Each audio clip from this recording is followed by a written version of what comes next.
نحمد ونصلي على رسوله الكريم أما بعد فأعوذ بالله من الشيطان الرجيم بسم الله الرحمن الرحيم يا أيها الذين آمنوا اتقوا الله وكونوا مع الصادقين সবাই দুরূদ শরীফ পড়ে আল্লাহুম্মা সাল্লি আলা সাইয়্যিদিনা ওয়া নাবিয়িনা ওয়া শাফিঈনা ওয়া হাবিবিনা ওয়া মাওলানা মুহাম্মদ সাল্লাল্লাহু আলাইহি ওয়া আলা আলিহি ওয়া আসহাবিহি ওয়া বারাকা ওয়া সাল্লাম। সবাই দুরূদ শরীফ পড়ি আল্লাহুম্মা সাল্লি আলা সাইয়্যিদিনা ওয়া নাবিয়িনা ওয়া হাবিবিনা ওয়া মাওলানা মুহাম্মদ সাল্লাল্লাহু আলাইহি ওয়া আলা আলিহি ওয়া আসহাবিহি ওয়া বারাকা ওয়া সাল্লাম। আল্লাহুম্মা সাল্লি আলা সাইয়্যিদিনা ওয়া নাবিয়িনা ওয়া হাবিবিনা মাওলানা মুহাম্মদ সাল্লাল্লাহু আলাইহি ওয়া আলা আলিহি ওয়া আসহাবিহি ওয়া বারাকা ওয়া সাল্লাম। আল্লাহ পাকের বান্দা জনাব মুহাম্মদ রাসূলুল্লাহ সাল্লাল্লাহু আলাইহি ওয়াসাল্লামের উম্মতগণ, আল্লাহ পাক রব্বুল আলামিন আপনাকে আমাকে দুনিয়ার সমস্ত ফিতনা ফাসাদ থেকে পরিত্রাণ দিয়ে কোরআন ও হাদিসের মজলিস, আলেম ওলামা, মুমিন মুত্তাকিন, জাকিরিন শাকিরিনদের গুরুত্বপূর্ণ এক দামি মজলিসে আসার বসার বলার শোনার তৌফিক আল্লাহ পাক দান করছেন। শুকরিয়া তান সবাই বলে আলহামদুলিল্লাহ। দীর্ঘদিন পর্যন্ত বিভিন্ন কায়দায় আপনাদের দ্বারে দ্বারে কানে কানে মাহফিলের দাওয়াত পৌঁছাবার চেষ্টা করা হয়েছে। অনেক লোকের অনেক সুযোগ সুবিধা থাকা সত্ত্বেও তারা মাহফিলে আসতে পারে নাই।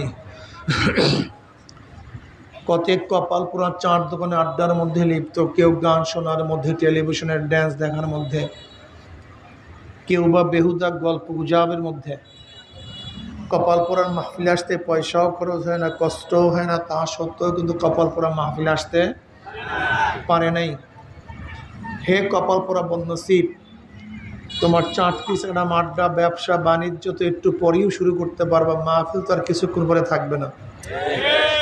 আজকের মাহফিলের আমি শেষ বক্তা, আমার পরে কোনো আলোচকও নাই, আর আমি সারা রাত তো বয়ানও করব না, সামান্য কিছু সময় আলোচনা করব। খুব খেয়ালের সাথে কথাগুলি শোনা চাই। যদি শরিয়াত সম্মত হয় কথাগুলি গ্রহণ করবেন, আর শরিয়াতের উল্টাপাল্টা খেলাফ হলে প্রত্যাখ্যান করবেন, মানবেন না। লা তুআতা লিমাখলুকিন ফি মাসিয়াতিল খালিক, গুনার উপরে মুমিন কাউর কথা মানতে পারে না। মুমিন একমাত্র মানে কাকে? আল্লাহকে, আল্লাহ আল্লাহ রসুলকে মানে। এর বাহিরে মুমিন কাউকে মানে না, কাউর কথা মানতে পারে না। হ্যাঁ, যদি শরিয়াত সম্মত হয়, শরিয়াতের খেলাফ না হয়, উল্টা না হয়, তাহলে মুমিন কথা মানে। কিন্তু যদি শরিয়াতের উল্টা পাল্টা কোনো কথা হুকুম মাও দেয়, তাহলেও মুমিন মায়ের কথা মানে না। যদি সেই আদেশটা শরিয়াতের খেলাফ বাবা করে, তাহলে আমি মুমিন হিসাবে বাবার হুকুমও মানতে, কি আশ্চর্য হয়ে গেছেন নাকি? আমি মানতে। স্বামীর কথা মানা স্ত্রীদের জন্য সবচেয়ে বেশি জরুরি। এত জরুরি আর কোনো জিনিস নাই। কিন্তু শরিয়াতের খেলাফ যদি হুকুম স্বামীও দেয়, তাহলে স্ত্রীর জন্য তা মানা জায়েজ নেই। কথাটা বুঝতে পারেন? ঈমানকে মজবুত করে। আসলে আমাদের সমস্যা ঈমানের মধ্যে, আমাদের ভেজালটা ঈমানের মধ্যে। আসলে আমি কে, আমার কাজটা কি, এইটা অনেক মুমিন মুসলমানরাই জানে না। এর মূল কারণ কি জানেন নাকি? আমাদের ঈমান, আমাদের ইসলাম হলো বংশক্রমে। আসলে বুঝিয়া শুনিয়া অনেকেই মুমিনও হই নাই, ইসলামও গ্রহণ করি নাই। উত্তরসূরি হিসেবে পাওয়া ঈমান ও ইসলামের পাওয়ার খুবই কম, একেবারে শক্তিশালী না, দুর্বল। কিন্তু যারা সাধনা করে ঈমান আনছে, ইসলাম আনছে, ইসলাম গ্রহণ করছে, তাদের ঈমানের পাওয়ার, ইসলামের পাওয়ার অনেক অনেক অনেক অনেক বেশি। বুঝাতে পারিনি। সাহাবায়ে কেরাম রিদওয়ানুল্লাহি তাআলা আলাইহিম আজমাইনদের ঈমানের অবস্থা কি? আব্দুল্লাহ ইবনে হুযায়ফা রাদিয়াল্লাহু তাআলা আনহু রোমে গেলেন ঘোরার জন্য। হযরত ওমর ইবনে খাত্তাব রাদিয়াল্লাহু তাআলা আনহুর জামানায় রোমের প্রেসিডেন্ট ছিলেন হেরাক্কেল। বহু তার নামের ব্যাপারে ইশকাল আছে, হেরাক্কাল না হেরাক্লিয়াস, হেরাক্লা, যাই হোক রোমের প্রেসিডেন্ট। তিনি জনাবে মুহাম্মদ রাসূলুল্লাহ সাল্লাল্লাহু আলাইহি ওয়াসাল্লামের কথা আগের থেকেই জানতেন।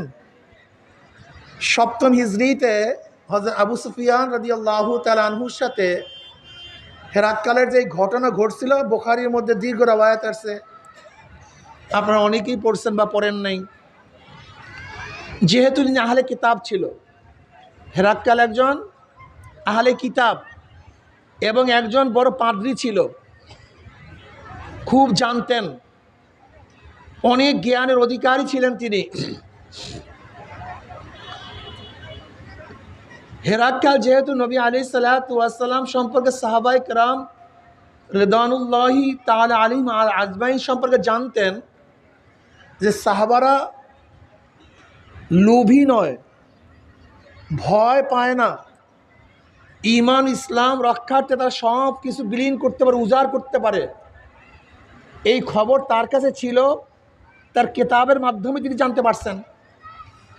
মনে রাখতে হবে, জনাবে মুহাম্মদ রাসূলুল্লাহ সাল্লাল্লাহু আলাইহি ওয়াসাল্লাম সম্পর্কে যেরকম আগেকার কিতাবে বেশারাত দেয়া ছিল, এইভাবে জনাবে মুহাম্মদ রাসূলুল্লাহ সাল্লাল্লাহু আলাইহি ওয়াসাল্লামের সাহাবাদের সিফাত, আওসাফ, গুণ সম্পর্কেও আগেকার কিতাবের মধ্যে হুবহু লেখা ছিল।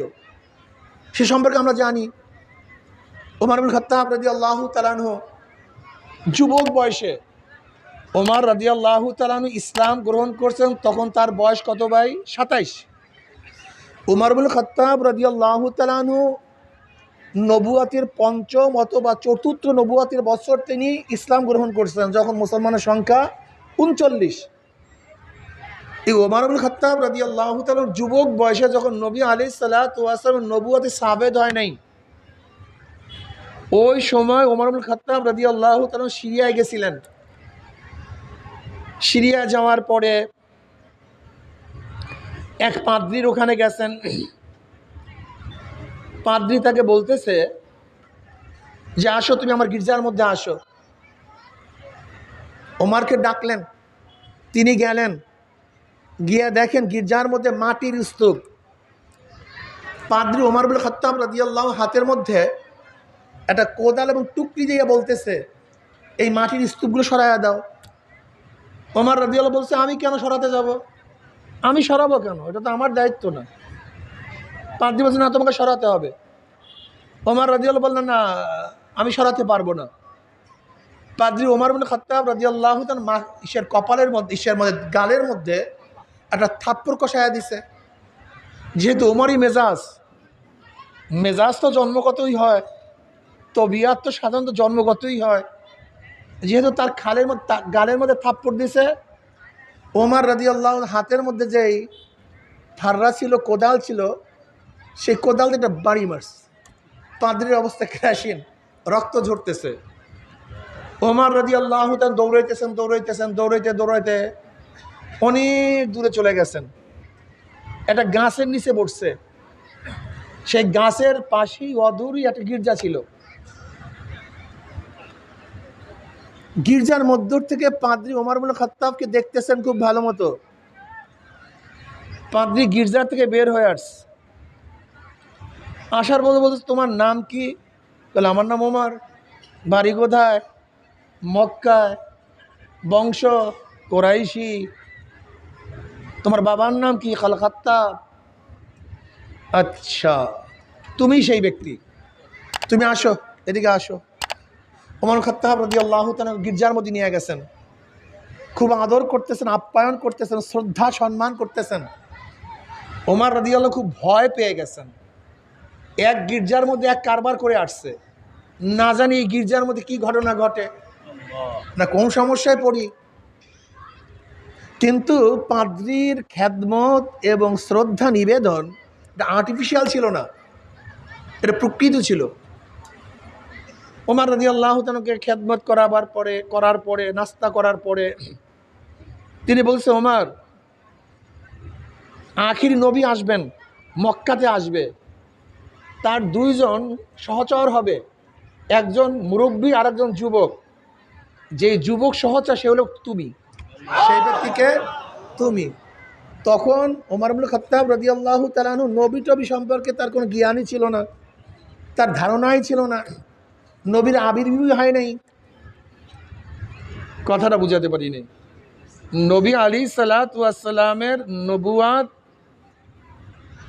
570 ঈসাই সালে, কত ঈসাই সালে? 570 ঈসাই সালে ওমর ইবনে খাত্তাব রাদিয়াল্লাহু তাআলা আনহু মুসলমান হয়েছেন 27 বছর বয়সে।